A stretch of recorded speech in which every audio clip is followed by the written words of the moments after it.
Service organizations such as hospitals, banks, telecom operators, hotels, and universities have avoided Lean Six Sigma. It's hard enough to define good service, let alone try to quantify and measure it. However, this has changed in the last decade.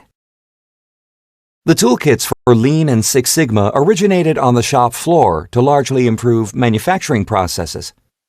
Eventually, people involved with marketing, sales, customer service, and finance tried out some of the tools and found that the tools were just as effective in improving service support processes as they were with manufacturing processes. As word spread, the methodologies were slowly adopted by service organizations. Today, many service organizations, from nonprofits like universities to profit-making enterprises like banks and hospitals, use Lean Six Sigma to improve their organizations and build for future growth. Services have four unique characteristics that make them very different from manufacturing products.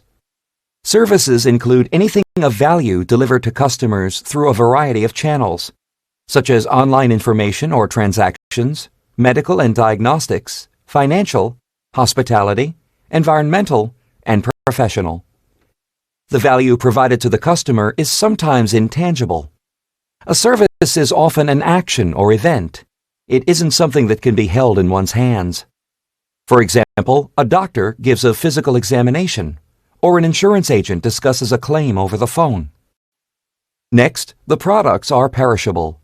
Services can't be produced and stored for future use. The actions of a desk clerk when you check into a hotel are a service. Cooking a meal is a service. The outputs of both services can't be stored and must be consumed on the spot. Service enterprises also have heterogeneous outputs. The outputs of a service are variable. For example, a concierge at a hotel provides many different services. Each service is initiated by a customer request. Each request can be different and can result in many different outputs. Finally, there's simultaneous production and consumption. Because it is perishable, the output of a service is consumed at the same time or shortly after it is produced. In a call center, for example, the service is a solution to a problem. The solution is created and delivered to the customer at the same time. Organizations that create and sell services are different from manufacturing organizations. Unique qualities characterize service organizations. For example, they have difficulty applying statistical measures. Measuring an intangible, perishable product is difficult. A hospital services include diagnosis and treatment, two variables that can be very difficult to quantify. Another unique characteristic is that customer satisfaction is usually the result of a bundle of support services. A service is often packaged with other support services. Restaurant service includes the waitstaff, but it also includes intangibles like ambience and music that help to create the experience. This makes it difficult to define a discrete service. In the service industry, defects can't be recovered. Poor service can't be replaced like a defective product can. And finally, every instance of poor service is very costly. One instance of poor service can affect repeat business. Most people easily recall instances when a company's representative has been rude or has failed to perform a service or answer a question properly. It's easy to understand how Lean and Six Sigma tools apply to manufacturing. It's not always so easy to imagine how they apply to service industries. When a service organization decides to improve its processes by adopting Lean Six Sigma, one of the key activities is to define what quality means. Generally, three things make up quality as the customer perceives it: the service product, the service delivery process, and the customer-provider interaction. First, the organization must define what its product is in terms of the value that is delivered to the customer.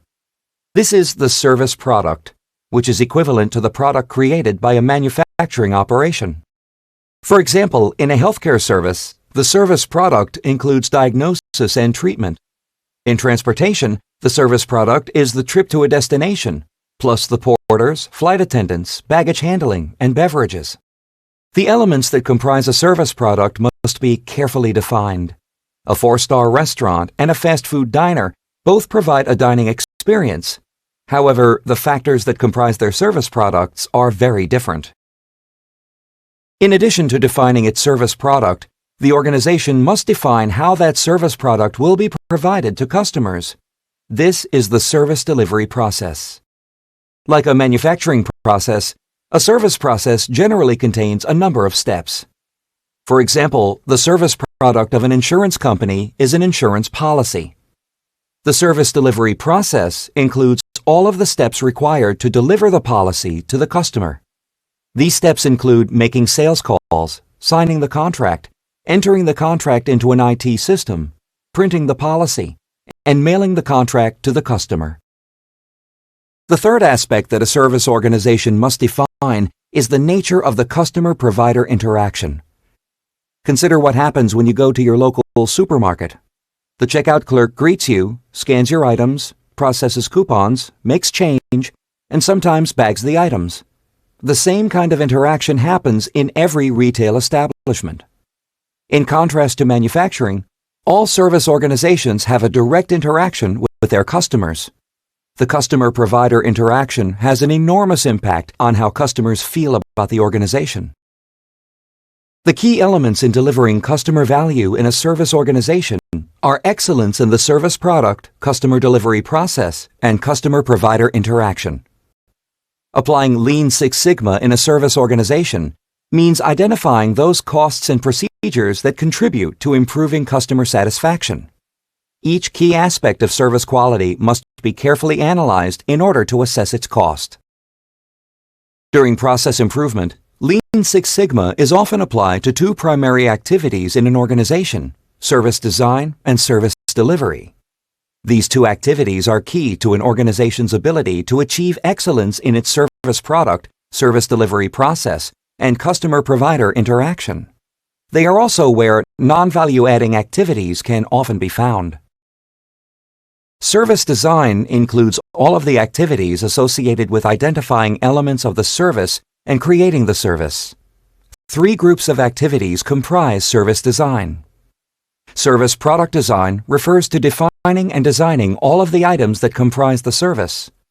For example, the service product design for a restaurant includes the menu design, decisions on what kind of dining utensils, linens, music, and flowers to use, and service protocols. Service facility design refers to the physical layout of the space where the service is delivered. For example, the facility design for a classroom includes the arrangement of desks and chairs, plus whiteboards. The quality of the facility design will directly affect the customer's perception of the quality of the service. Service process design refers to designing the process for delivering service products to customers and maintaining those products. For example, in a car rental center, the service process includes all of the steps for renting a car to a customer. Service delivery process refers to all of the activities involved in delivering the service to the customer. The service delivery process includes the steps necessary for delivering the service products to customers. The ideal service delivery process can deliver the routine service smoothly, effortlessly, and predictably. It also has the flexibility to deal with abnormal service requirements, personalized services, and difficult situations. The service encounter environment is where the service is delivered and the customer-provider interaction occurs. For example, in a doctor's office, the service environment includes waiting rooms, examination rooms, and bathrooms. Important elements in the service encounter environment include lighting, air quality, odor, noise, and cleanliness. The customer-provider interaction is generally part of service delivery. In the car rental business, the representative should greet customers politely and ask customers for their car preference. The whole service process includes both the execution of process steps and the human interaction. When seeking to eliminate waste, increase speed, and reduce defects in a service organization, you should not neglect any processes that have an impact on customer satisfaction. Even a small change, such as redecorating a waiting room in a doctor's office, can have an impact on customer satisfaction and, by extension, the bottom line. Service processes tend to be slow, and slow processes tend to have problems with quality. An estimated 30 to 50% of the cost in a service organization is related to slow speed and to rework required to satisfy customer needs. One reason why service processes are slow is that they are often complex and contain multiple non-value-adding activities, such as reports waiting on a desk, emails in an electronic inbox, or sales orders in a database. It's not uncommon for work to spend as much as 90% of its time waiting between steps. This work in process is a waste that can be eliminated. Using the Pareto principle, 80% of the delay is caused by less than 20% of the activities. This means that you only need to improve the speed of 20% of a process's steps to achieve an 80% reduction in cycle time.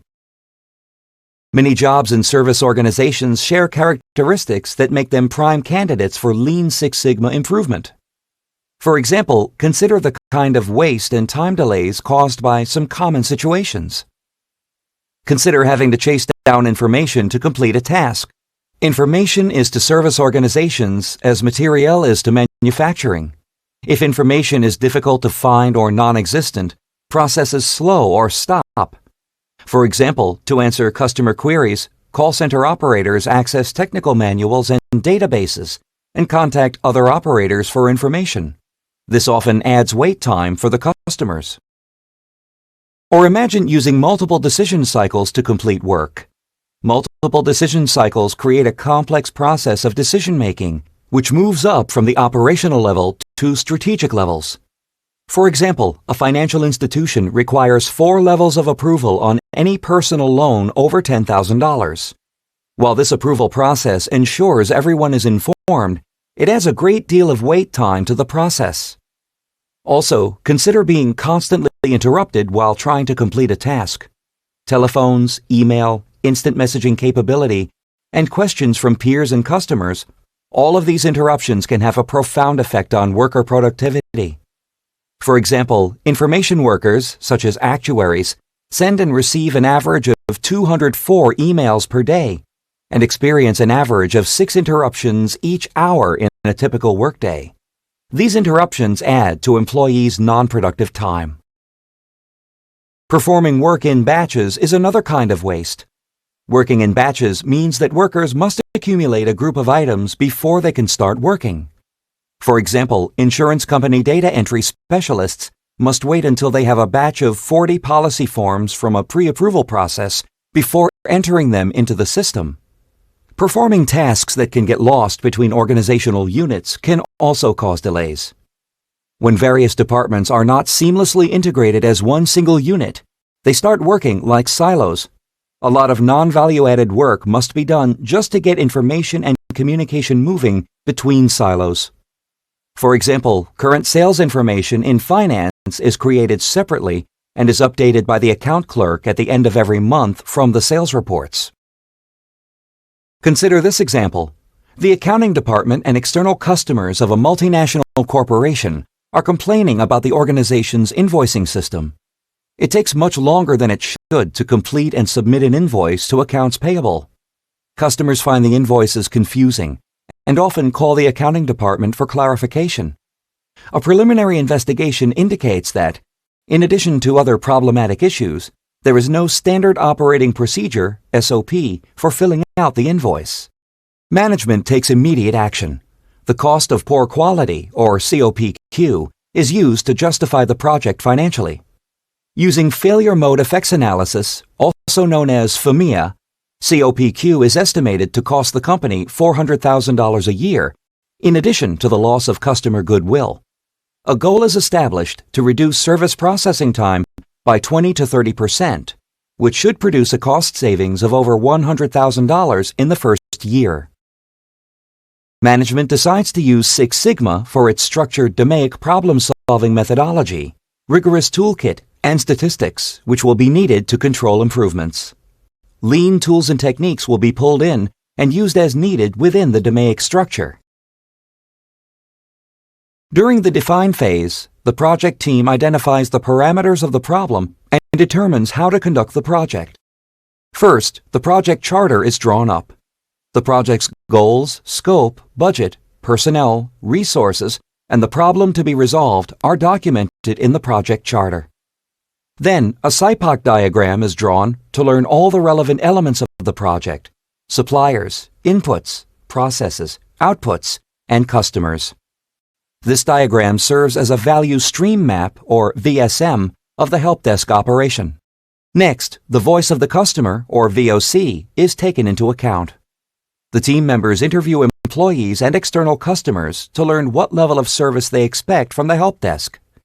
In addition to phone interviews, team members send out surveys. Finally, critical to quality, or CTQ, issues are assessed. Using the results from VOC, the team narrows in on the elements that are critical to quality for the help desk operations. Next, during the measure phase, the team collects data about cycle time and help desk processes. The team measures cycle time, which is found to be 167 minutes with a standard deviation of 81 minutes. The team then constructs a current state value stream map and a future state value stream map.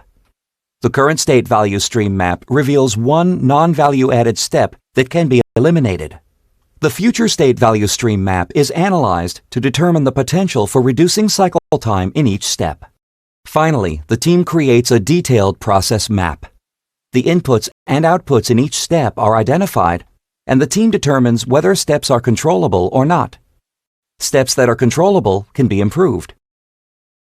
Next, the team analyzes each step on the process map to determine root causes of problems. The current state and future state value stream maps are studied to determine whether there are gaps that represent areas for improvement. Then, the team brainstorms intensively and creates a cause and effect diagram to identify all potential causes of long service processing time.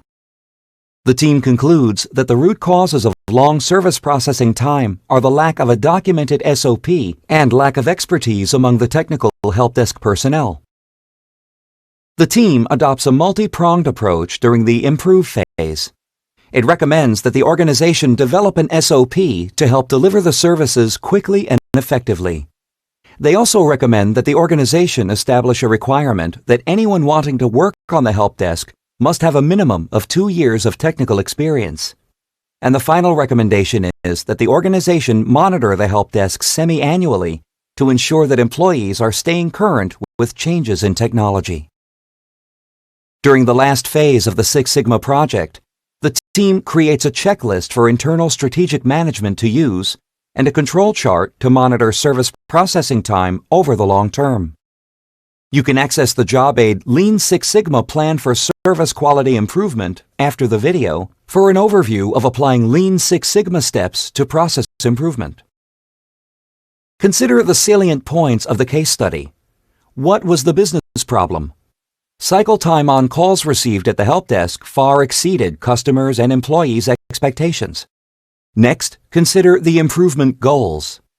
The project team was charged with improving cycle time by 20 to 30% and reducing associated costs by at least $100,000. Also, consider how Lean and Six Sigma were integrated. The Six Sigma DMAIC methodology provided the structure, tools, and statistics needed for the initiative. Lean provided the tools and techniques to reduce cycle time and standardize and streamline process flow. Tools and techniques are another key point. The tools contributed by the Six Sigma Toolkit were the DMAIC methodology, cost of poor quality or COPQ, SIPOC diagrams, voice of the customer or VOC, cause and effect diagram, and control charts. Lean tools included value analysis, value stream mapping, and work procedure standardization that led to the new SOP. And finally, what were the results? The team exceeded its original goals. Cycle time was reduced from 167 minutes to 128 minutes, and the cost savings from the improvements totaled $117,000. Thinking about how to apply Lean Six Sigma to a service organization is more challenging because service organizations have characteristics that make them very different from manufacturing firms. For instance, a service is often intangible and perishable. Outputs of a service are often heterogeneous, making them difficult to quantify, and services are often produced and consumed at the same time. To apply Lean Six Sigma to its products, a service organization must carefully define its service products, service delivery process, and the nature of the customer-provider interaction. Excellence in these three areas is where the organization will find its competitive advantage. Opportunities for Lean Six Sigma process improvement lie within two areas of the service organization: service design and service delivery. Service design includes all of the activities associated with identifying elements of the service and creating the service. Service delivery comprises activities associated with delivering the service to the customer.